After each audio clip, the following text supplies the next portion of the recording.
Olá, meus queridos, que bom nós termos mais um tempo juntos aí, mais uma ministração, aprendendo mais de Deus aí e aprendendo a sua constituição, né, que é o Sermão do Monte. E estamos aí, né, na nossa ministração, na nossa série, acelerando o sobrenatural. Eu creio que vamos viver tempos ainda, né, sobrenaturais, mais do que já temos vivido. Grandes coisas o Senhor vai fazer. Eu creio que todo aquele que está com o coração nesse tempo inclinado realmente às coisas de Deus, ao Senhor aí, se dedicando, não deixando o bonde passar, mas estando nele, né, vai experimentar aí em nome de Jesus. Eu creio, querido, grandemente nesse tempo. Grandes coisas o Senhor vai fazer na sua vida, na sua família, né, em todos os aspectos aí, seja financeiro, familiar, né, Deus vai estar se movendo mesmo em nome de Jesus, na igreja de Jesus Cristo, na nossa comunidade local, não é verdade? Ore pela sua vida, ore pela sua família, ore pela, pela nossa cidade. Eu creio que grandes coisas o Senhor vai se derramar em nome de Jesus, querido, em nome de Jesus. Eu creio que grandes coisas irão acontecer. Precisamos estar orando, tocando o céu, chorando diante de Deus e vamos ver aí as coisas acontecendo. Em nome de Jesus. Então, hoje, querido, mais uma ministração, né? Hoje nós vamos estar falando sobre a lei do reino a respeito do homicídio. Amém? Mas antes de nós começar, eu quero estar fazendo uma oração, como sempre, é claro, né? Entregando, consagrando esse tempo ao Senhor. Amém? Vamos orar então?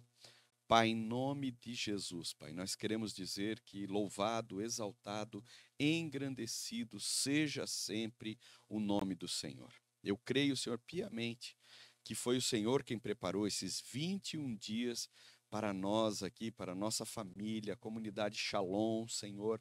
Eu creio que o Senhor tem muito mesmo para nós e o Senhor tem pressa. O Senhor quer nos usar, Senhor, com poder e com autoridade. Mas antes de nos usar, está nos alinhando ao mesmo propósito, a uma mesma visão e uma mesma direção. Pai, toma-nos mesmo nas tuas mãos, abençoa-nos nesse tempo, que a gente possa mesmo ouvir a tua voz e sermos completamente direcionados pelo teu Espírito. Somos pessoas espirituais, Senhor, que não andam segundo a força do seu braço, mas na tua unção, Pai. Abençoa a nossa vida, abençoa a vida de todos que vão estar ouvindo essa ministração, Senhor, em nome de Jesus, Pai. Que a tua palavra, Senhor, esmiúce a penha que é o nosso coração, Senhor. Nos ajuda nesse tempo, Pai, em nome de Jesus. Amém, amém e amém. Amém, queridos? Então, a lei do reino a respeito do homicídio. Hoje nós vamos estar falando sobre Mateus, do capítulo 5, versículo 21 a 26. Mateus 5, versículos 21 a 26. Querido, nesse texto, Jesus novamente está mostrando o padrão excedente da constituição do reino dos céus ao dar um novo nível para a lei. Tá entendendo? Jesus está dando um novo padrão, né? Sempre que ele diz, eu porém vos digo, ele está excedendo o mandamento anterior. Tá entendendo? Então Jesus, ele não revoga, né? Mas ele cumpre e ainda aumenta, né, o padrão. Não é verdade? Por isso que é tão necessário para a gente estar vivendo isso, vivendo na unção do Espírito, vivendo espiritualmente, vivendo com o Espírito Santo, não é verdade? E eu quero começar a falar aqui o primeiro, né? O contraste entre a lei de Moisés e a nova lei do reino. Olha só, preste atenção. A velha lei era o mandamento para não matar, tá entendendo? Então ela dizia, não mate. Ao dizer ouviste o que foi dito, Jesus, querido, confirma a velha lei. Ele não diz que ela não é. Não, ele confirma. Ele diz é isso. Mas ao prosseguir dizendo eu, porém, vos digo, é a nova lei sendo promulgada, querido. Como o próprio Jesus disse, ele não estava revogando a lei, mas estava ampliando ela, querido. É isso que nós temos que entender. Enquanto a lei dizia apenas para não matar, a lei do reino mostra que o pecado da ira pode ter diferentes níveis, querido. E eu vou te dizer uma coisa. vejamos, né, eu quero te mostrar cuidadosamente aqui a sequência, né, deste pensamento. O primeiro nível, querido, é irar-se sem motivo contra o irmão. O segundo nível é desprezando ele, inserindo insultos, né, insultando ele, proferindo insultos contra ele. O terceiro nível, querido, é condenar o irmão, chamando ele de tolo. Olha só. Sabemos que nem toda ira é errada. Temos que entender bem, compreender bem as coisas, está entendendo? Pois no Evangelho de Marcos, querido, a gente vê que Jesus ficou irado. Portanto, querido, nem toda a ira será julgada. Mas Jesus mostra que alguns tipos de ira ofendem a Deus e o irmão. Na carta de Paulo aos Efésios, querido, preste atenção, nessa carta de Paulo aos Efésios, ele nos diz que não devemos nos irar ao ponto de pecar e que existe um limite de tempo para a nossa ira. Que limite é esse? O pôr do sol. Olha só o que fala Efésios 4:26. Diz assim, ó: quando vocês ficarem irados, não pequem. Apaziguem a sua ira antes que o sol se ponha. Então, está entendendo? Jesus colocou a ira no mesmo nível do assassinato. Olha só. Porque o que Deus olha é o coração. Né? O que acontece? Muitas vezes, querido, na ira, nós não matamos a pessoa porque nós não podemos, nós não tivemos condição para isso, ou não conseguiríamos fazer isso, às vezes por ser mais fraco, alguma coisa, mas no nosso coração, se nós pudéssemos, nós já tínhamos matado aquela pessoa. Então, né, o que vale já é a intenção do nosso coração. Mas o pensamento e o desejo da morte já estavam concebidos no nosso coração. Então, nós temos que cuidar, não é verdade? Segundo, querido, o julgamento. Jesus diz que quem proferir um insulto a seu irmão estará sujeito a julgamento do tribunal. E quem lhe chamar de tolo estará sujeito ao inferno de fogo, querido. Alguns perguntam, olha só, se essa mensagem realmente é para nós que aceitamos Jesus e já fomos salvos, pois não sabem, né, não sabem ou não concordam com o fato de que os salvos também serão julgados. Preste bastante atenção nisso. Todos, querido, todos, sem exceção, vão ser julgados. Claro que por julgamentos diferentes, não é verdade? E o Sermão do Monte, querido, é sim para nós que já conhecemos o Senhor, que já somos salvos, não é verdade? E queremos fazer a sua vontade. Pensar que a salvação nos exime, né, de julgamento, querido, é um baita engano. Pois a palavra de Deus afirma que haverá um julgamento para aqueles que aceitaram o Senhor Jesus. Olha o que fala 2 Coríntios 5:10. Pois todos, olha só, pois todos nós devemos comparecer perante o tribunal de Cristo, para que cada um receba de acordo com as obras praticadas por meio do corpo, quer sejam boas, quer sejam más. Aqui está falando dos salvos, querido. Né?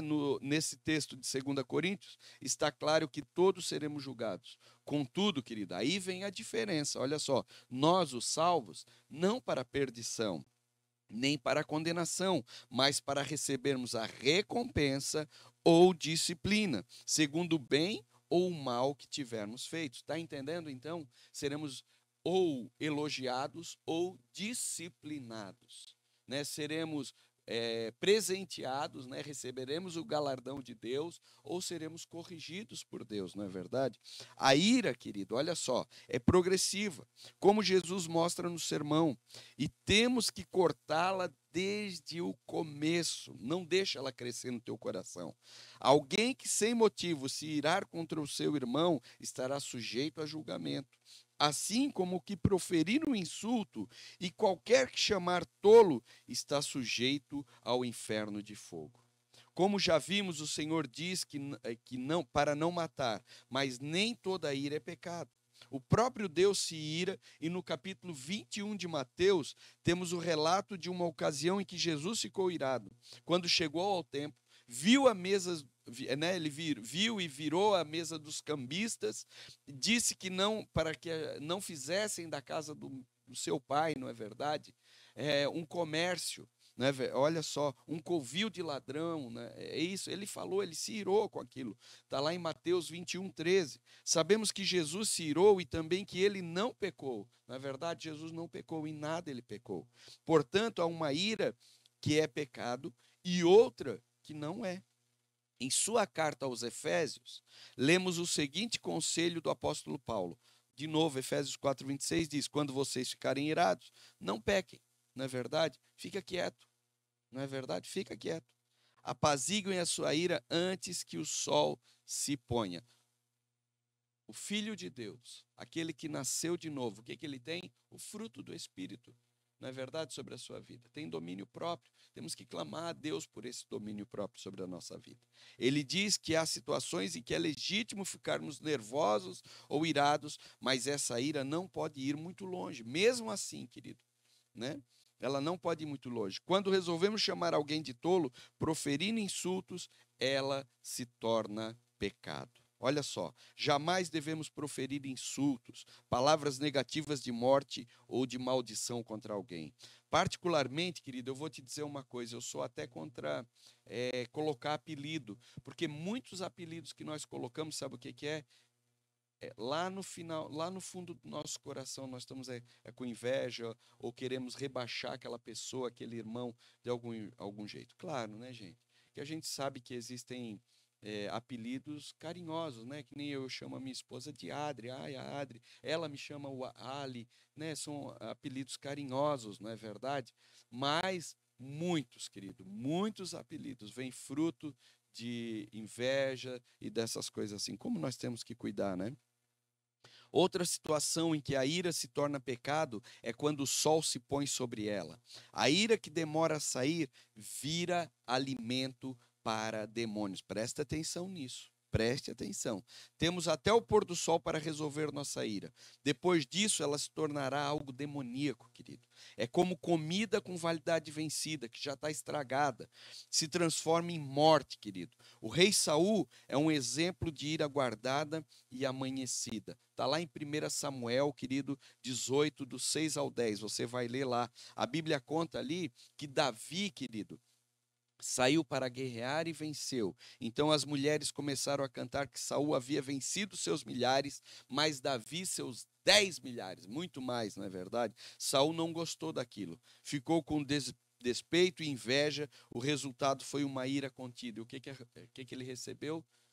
Demônio, querido. A inveja é maligna. E há uma ilustração que mostra bem como ele age. Olha só, certa vez perguntaram a um homem de Deus, preste atenção nesse relato aqui. O que era inveja? Perguntaram a esse homem de Deus o que era inveja. E ele respondeu com uma história. Olha só, preste atenção. Certo dia, Deus disse a uma pessoa que faria a ela o mesmo que fez a Salomão. Assim ela poderia pedir o que quisesse e ele lhe daria. Só que tinha uma condição, né? Havia uma condição. Tudo que ela pedisse também seria dado, porém, né, em dobro ao seu irmão. Ela pensou, pensou, então pediu: quero ficar cego de um olho. Olha só, querido. Olha só como é o nosso coração, como é o coração do homem. Pela inveja, né, ela pediu: eu quero ficar cego de um olho. Não quis receber nada porque o irmão iria receber. Daí pensou: não, eu vou ficar cego de um olho, o outro vai ficar cego dos dois olhos.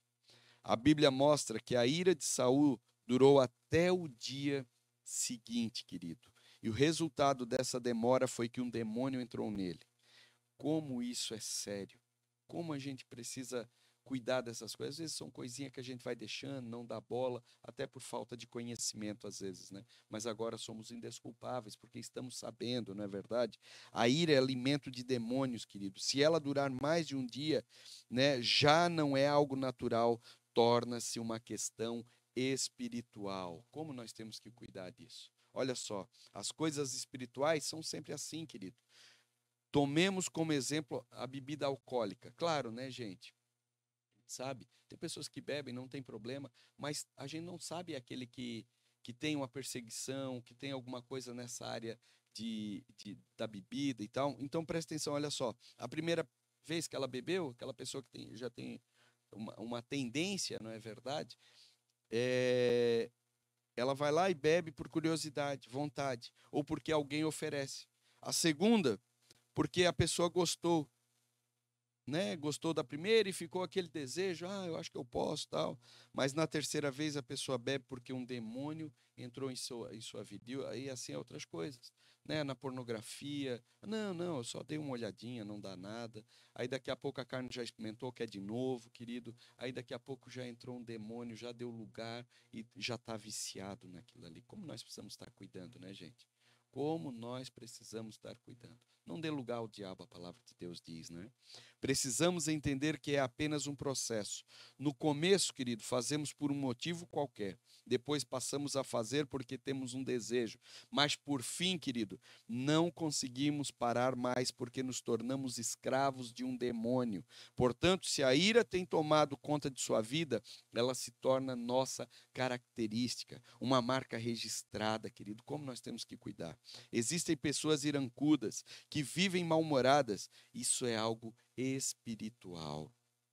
Problemas espirituais normalmente geram atitudes desproporcionais. Assim, se diante de um pequeno problema temos uma grande ira, isso é sinal de que pode haver um demônio, querido, agindo por trás dessa situação.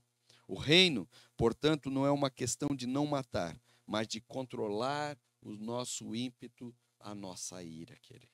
Olha só, né? E como é que nós vamos controlar?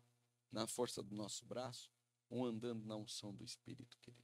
Como nós temos que ir para Deus? Você está vendo como nós somos necessitados de Deus, querido? Senão nós não conseguimos, não adianta. Para cada nível de pecado apresentado pelo Senhor nesse texto, há um julgamento. O Senhor Jesus usou o sistema judeu de julgamento como ilustração. E por que ele usou o sistema judeu?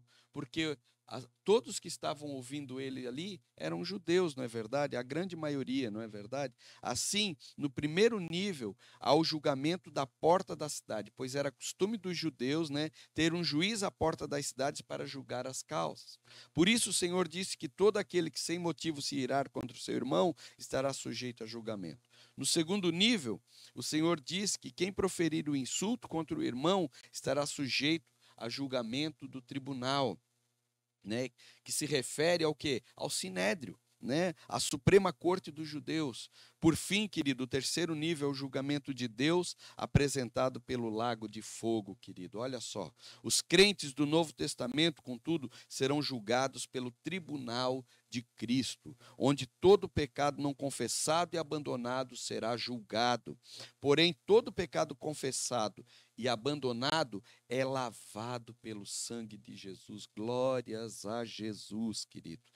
Glórias a Deus por isso. E dele não há memória diante de Deus. O pecado confessado, uma vez confessado, querido, Deus não se lembra mais dele.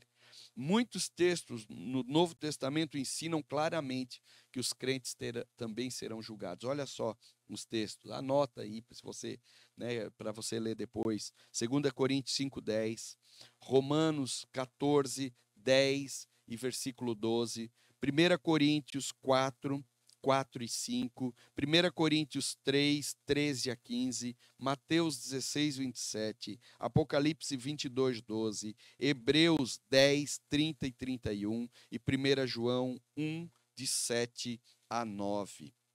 Olha só, essas palavras do Sermão do Monte, querido, foram endereçadas aos discípulos, como nós estamos vendo direto, né? Aos salvos, pois a palavra irmão é usada no exemplo indicado que se trata de filhos de Deus, né? E uma vez que o julgamento é mencionado nele, não podemos dizer que os cristãos não serão julgados de forma alguma. Olha só, preste atenção agora. Os presbiterianos, querido, e os episcopais seguem o pensamento de João Calvino, que ensinou que a salvação é predestinada e, consequentemente, os salvos jamais poderão perecer. Por outro lado, os metodistas e pentecostais seguem o ensino de Jacobus Armínios, que enfatiza a importância do livre-arbítrio, vendo, a partir da Bíblia, que muitos crentes caindo da fé, né, caem da fé, que muitos crentes caem da fé. Os arminianos defendem que um crente pode perder sua salvação. E embora pareça que Calvino tenha prevalecido em seu ensino bíblico, não é verdade? Porque é preciso dizer que os arminianos tem também a sua base. Então, assim, tu vai encontrar base bíblica para o que para Calvino defende, e base bíblica porque os arminianos defendem, tá entendendo? Mas, na verdade, o que a gente tem que ir para a Bíblia e encontrar o equilíbrio, não é verdade? O eixo disso, porque Deus é Deus de equilíbrio, não de extremos, não é? Isso nós temos que entender. Os calvinistas, querido, eles são muito bíblicos, mas os arminianos são crentes mais vigilantes e fiéis. E precisamos das duas coisas. Preste atenção, olha só, um terreno sólido na palavra, né? E uma vida correta sobre a rocha. Não é nenhum e nem outro, os dois são extremos, não é verdade? Mas precisamos trazer o equilíbrio. Precisamos da palavra de Deus, não é verdade? Um terreno sólido mesmo na palavra de Deus e uma vida correta sobre a rocha. É isso que a gente precisa. O crente precisa disso. Né? Então é necessário colocar os dois pensamentos juntos e deixar que a própria Escritura decida a questão. O Senhor disse, olha só, João 10, 28 diz assim, ó, eu lhes dou a vida eterna e elas jamais perecerão. Primeiro, o Senhor nos dá. Nós só recebemos a vida eterna por meio de Jesus Cristo, querido. Entenda isso, não tem outro meio. Não é por esforço próprio, é por meio de Cristo. É por isso que ele morreu por mim e por você. E eles jamais perecerão. Não vai perecer, tá entendendo? Recebeu a vida eterna. Nasceu de novo, querido, não vai perecer. E daí a palavra fala, para concluir aqui, ninguém as poderá arrancar da minha mão. Ninguém vai arrancar, querido, da mão de Jesus aqueles que vão para o Senhor, aqueles que recebem a vida eterna de Jesus, não é verdade? E cremos que, de fato, um crente não pode perder sua salvação, mas muitos, por causa dessa segurança, aí vem o outro extremo. Ai, não, eu sou salvo, glória a Deus, aleluia. Aí eu posso fazer tudo, querido, para mim, me perdoe. Mas quem já tem esse pensamento, provavelmente não nasceu de novo. Não nasceu de novo. Pode ter sido batizado, mas recebeu, na verdade, foi um banho de água, não é verdade? Não nasceu de novo. Quando nós entendemos, meu Deus, eu nasci de novo. Aí eu fui para Jesus, querido. Aí Jesus fala comigo. E aí esse sim não perde jamais a salvação. Olha só. Aí, mas muitos, por causa dessa segurança, tornam-se crentes relapsos e pecaminosos. Certamente Deus disciplinará a cada um deles, pois se há julgamento é porque haverá recompensa ou disciplina conforme as obras de cada um. Se houver boas obras, haverá recompensa. Havendo obras ruins, haverá disciplina. 2 Coríntios 5,10 diz assim, ó, pois todos nós devemos comparecer perante o tribunal de Cristo, para que cada um receba de acordo com as obras praticadas por meio do corpo, quer sejam boas, quer sejam más. Entenderam? Não está dizendo aqui que aquele que teve obra má vai perder a salvação, mas vai ser disciplinado. Alguns receberão a recompensa e outros a disciplina. Olha só o que fala Lucas 12, 47 e 48. Aquele servo que conhece a vontade de seu senhor e não prepara o que ele deseja, nem o realiza, receberá muitos açoites. Mas aquele que não conhece e pratica coisas merecedoras de castigo, receberá poucos açoites. A quem muito foi dado, muito será exigido. E a quem muito foi confiado, muito mais será pedido. O que ele recebeu? Disciplina, açoite, não é verdade? O texto de Lucas nos mostra não somente a possibilidade de perda da recompensa, mas também da disciplina dos açoites, né? 1 Coríntios 3,15 diz assim, ó, se o que alguém construiu se queimar, esse sofrerá prejuízo. Contudo, será salvo, como alguém que escapa através do fogo. É o que eu vivo falando, querido, tem muita gente que vai chegar no céu, sim, glória a Deus, por quê? Porque a salvação é a porta de entrada, não é verdade? Mas vai chegar lá com cheiro de fumaça, de queimado, por quê? Porque tudo que fez, queimou, querido. Olha só. E João 15,6 diz assim, se alguém não permanecer em mim, será como um ramo que é jogado fora e seca. Tais ramos são apanhados, lançados ao fogo e queimados. Como pode, agora entende isso, como pode alguém sofrer dano pelo fogo sem ter nenhum tipo de sofrimento? Vai ter sofrimento. Não estou dizendo, não, então eu fui disciplinado, não tem sofrimento. Vai ter sofrimento, sim. Não permanecer no Senhor e ser lançado fora ou no fogo são experiências de disciplina e punição diante de Deus. Se um crente cai em pecado e não se arrepende, poderá ser disciplinado por Deus. Um pecado na vida de um ímpio e na vida de um crente não são diferentes, são igualmente pecado. Terceiro, querido, preste atenção, a condição para se ofertar a Deus. No Velho Testamento, querido, exigia-se apenas que a oferta fosse apropriada, mas agora o ofertante também precisa ser qualificado. Olha só, lembra? O padrão elevou.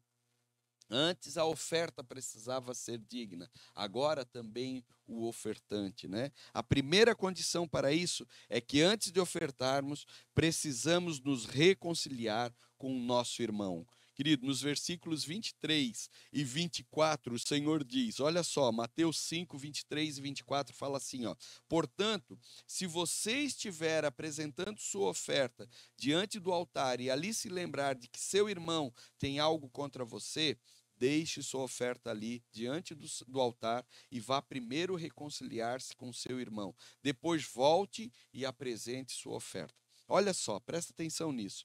O altar mencionado por Jesus era o altar mencionado por Jesus, querido, era o móvel do átrio do templo. Isso está lá em Êxodo 27, 1 ao 8 e 1 Reis 8, 64, no qual todos os sacrifícios e ofertas eram oferecidos. No templo havia um altar de holocausto onde os judeus traziam suas ofertas de manjares e ofertas pacíficas, relacionadas à comunhão com Deus e a uma atitude de gratidão. A oferta era diferente do sacrifício pelo pecado. O sacrifício tratava do pecado diante de Deus, enquanto a oferta era para ter comunhão com o Senhor. Muitos pensam, olha só, preste atenção, na sua oferta citada por Jesus apenas como o dinheiro que é ofertado ao Senhor. Né? E por quê? Né? Justamente porque a única oferta que fazem e acham que se trata do momento em que entregamos durante o culto. Então as pessoas acham que a oferta, só a oferta que está falando ali, é essa oferta que a gente dá no culto ali também. Né? Olha só. Contudo, querido, hoje não temos mais nada a ver, querido. Não tem na igreja um templo ou um altar como aquele. Não tem mais isso na igreja, não é verdade? Sei que muitos ainda têm uma herança templista e acreditam que o púlpito é um altar, né? Mas agora nós somos o templo do Senhor. Eu e você somos o templo do Senhor. Portanto, querido, o que o texto está dizendo é que quando formos ter comunhão com Deus, porque a nossa vida é um sacrifício agradável, nossa vida é uma oferta a Deus, não é verdade? E nos lembrarmos de que o nosso irmão tem alguma coisa contra nós, e daí assim, ó, pelo contexto, querido, entendemos que essa alguma coisa citada no versículo 23 se refere à ira do versículo anterior, não é verdade? Se nesse momento nos lembrarmos de nosso pecado, deveremos parar o que estamos fazendo e primeiro nos reconciliarmos com o nosso irmão. Somente depois voltamos e fazemos nossa oferta. Pois antes de ofertar, né, de nos entregar como oferta, como sacrifício a Deus, né, precisamos ter nossa consciência limpa. Deus não permitirá que entramos em sua presença sem que haja essa reconciliação. Olha só, querido, como isso é sério. Na primeira parte do versículo 25, lemos, querido, olha só: entre em acordo depressa com seu adversário que pretende levá-lo ao tribunal. Mateus 25, a parte A do versículo. Mateus 5, 25, né? Portanto, a segunda condição é que devemos nos reconciliar com nosso irmão enquanto estamos com ele a caminho. E o que isso quer dizer, né? O que esse estar com ele a caminho quer dizer? Enquanto nós dois ainda estamos vivos, querido. Precisamos entrar em acordo antes que um de nós morra. Olha só, presta atenção agora. Todo pecado pode ser lavado pelo sangue de Jesus. Amém? Todo pecado. Contanto, querido, que seja confessado e abandonado. Mas aqueles que exigem reconciliação e até restituição mas não podem mais ser completamente resolvidos, pois pecamos contra alguém que já partiu para estar com o Senhor. Obviamente, preste atenção nisso. Não temos como pedir perdão e ajustar nossas contas. Por isso, tais pecados terão que ser julgados diante de Deus. Daí vem lá, assim como o clamor de Abel contra Caim chegou a Deus, o clamor dessa pessoa estará diante do Senhor e seremos levados a julgamento no tribunal de Cristo. De novo, esse tribunal não é para condenação eterna, não é para perda de salvação, mas sim para sermos disciplinados ou presenteados, receber o galardão de Deus, não é verdade? Para sermos julgados por Deus. Precisamos levar isso muito a sério, pois a Bíblia diz que horrível coisa é cair nas mãos do Deus vivo. Tem muita gente brincando, tem muita gente com medo do diabo, querido, mas a palavra de Deus diz, Jesus mesmo diz que nós devemos temer a Deus. E temer, querido, eu vou te dizer uma coisa muito séria, também tem a ver com medo. Medo. Não é medo, eu me achego, ele é meu pai, eu me achego a ele. Mas quando eu erro, quando eu peco, o sentimento que eu devo ter é de medo mesmo. Medo, querido, porque eu posso ser corrigido, disciplinado pelas mãos do Deus vivo. Meu Deus, misericórdia. Por isso, querido, pecou, o que nós temos que fazer? Te arrepende, vai para Deus, diz, Deus tem misericórdia, precisa restituir, precisa reconciliar com alguém, corre para não dar lugar ao diabo, pode ter certeza disso. Né? Alguns não têm temor de Deus e pensam que ele não se posiciona nem disciplina, mas não podemos cometer esse erro. Nosso Deus é soberano e governa sobre tudo e todos, querido, você pode ter certeza. Portanto, devemos entrar em acordo sem demora com o nosso irmão enquanto estamos a caminho, ou seja, querido, enquanto ainda estamos vivos, ou antes que Jesus volte. Como não sabemos quando morreremos ou quando Jesus voltará, quando é que devemos restituir ou reconciliar? Hoje é o dia. Corra, corra, em nome de Jesus, querido. Não deixe pendências. Na segunda parte do versículo 25, o Senhor completa. Olha só, Mateus 5, 25, a parte B, e o versículo 26. Faça isso enquanto ainda estiver com ele a caminho, pois caso ao contrário, ele poderá entregá-lo ao juiz, e o juiz ao guarda, e você poderá ser jogado na prisão, e lhe garanto que você não sairá de lá enquanto não pagar o último centavo. Né? Mateus 5, 25, a parte B, e versículo 26. Isso significa que haverá um julgamento das mínimas coisas que são requeridas de nós, queridos.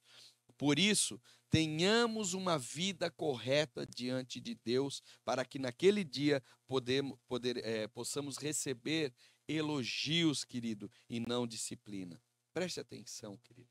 Ainda há tempo de uma mudança, de uma reconciliação, temos que entender isso. No dia do julgamento dos filhos de Deus, alguns serão elogiados e outros disciplinados. E nós somos indesculpáveis, pois temos aprendido muito para andar mesmo como vencedores em nome de Jesus, querido. Pois não há nada que esteja escondido que não venha a ser manifesto naquele dia. E o que fizemos em oculto dentro de casa, querido, será proclamado dos telhados. Por isso, é melhor confessar hoje os nossos pecados, porque naquele dia eles serão expostos e julgados diante de todos. O julgamento será individual, mas acontecerá publicamente. Assim, o elogio será dito em público, mas a repreensão e a disciplina também. Olha só, elogio, como é bom receber elogio na frente de outros, não é verdade? E fica melhor ainda, né? Quando é feito, receber elogio já é bom, receber na frente dos outros, melhor ainda, pode ter certeza. Né? Poder ouvir Deus nos dizendo, querido, olha só, poder ouvir de Deus assim, meu Deus, olha só, servo bom e fiel, isso não tem preço, querido. Isso será a nossa glória e ficará registrado diante de todo mundo que somos servos fiéis, querido. Olha só que coisa maravilhosa. Estamos aqui para cumprir um propósito, um chamado divino, querido. Por isso, não podemos brincar. Precisamos ter temor, Deus é santo e sem santidade ninguém verá o Senhor, querido. Devemos ter temor de guardar mágoa, de dar lugar à ira, de insultar nosso irmão, de proferir palavras tolas que chegarão aos ouvidos de Deus, antes de olharmos para um lado e para o outro, para ver se alguém está vendo, querido. Devemos olhar para cima, porque Deus sempre está nos olhando, pode ter certeza. Todos prestaremos contas diante de Deus, por isso devemos entrar em acordo com o nosso adversário e resolvermos hoje o problema. Hoje é o dia para estar resolvendo. Muitos têm orado e pedido algo a Deus, mas nada tem acontecido. Talvez, querido, esse seja o motivo, tá entendendo? Tá com coisa para consertar, né? As portas do céu estão abertas, fechadas, querido. Deus está afastado, não porque Ele quer, porque o pecado faz essa separação. Pode ter certeza disso, né? Não adianta tentar receber as coisas de Deus sem fazer o que a palavra diz, querido. Sabemos que a ilustração de ser entregue à prisão está relacionada ao tribunal de Cristo por ocasião de sua volta. Está lá em 2 Coríntios 5:10, Romanos 14:10, né? Pegue esses textos, anote, leia, né? Todo crente será julgado e alguns serão disciplinados. Ser lançado na prisão significa que não podemos viver gloriosamente com aqueles que seguem o Cordeiro onde quer que ele vá. Isso está lá em Apocalipse 14:4. Não devemos deixar nenhuma questão para ser tratada na era vindoura, porque as coisas serão muito mais sérias e difíceis, querido. Você pode ter certeza. Querido, hoje é o dia que o Senhor fez. A graça, a misericórdia de Deus estão sobre nós e não há pecado que o Senhor não possa, não há pecado que não possa ser lavado pelo sangue de Jesus, querido. Então, vá fazer o que precisa fazer. Eu tenho certeza que Deus está falando com muitos nesse tempo, né? O que nós devemos fazer? Não ser meros ouvintes da palavra, e sim praticantes. Queridos, Deus te abençoe. Fique em paz. Pai, em nome de Jesus, nos abençoe, nos estimule para acertar, reconciliar ou restituir tudo aquilo que nós tenhamos feito de errado. Abençoa a vida dos meus irmãos, Senhor, em nome de Jesus. Amém, amém e amém. Queridos, Deus te abençoe. Fique em paz. Grande abraço.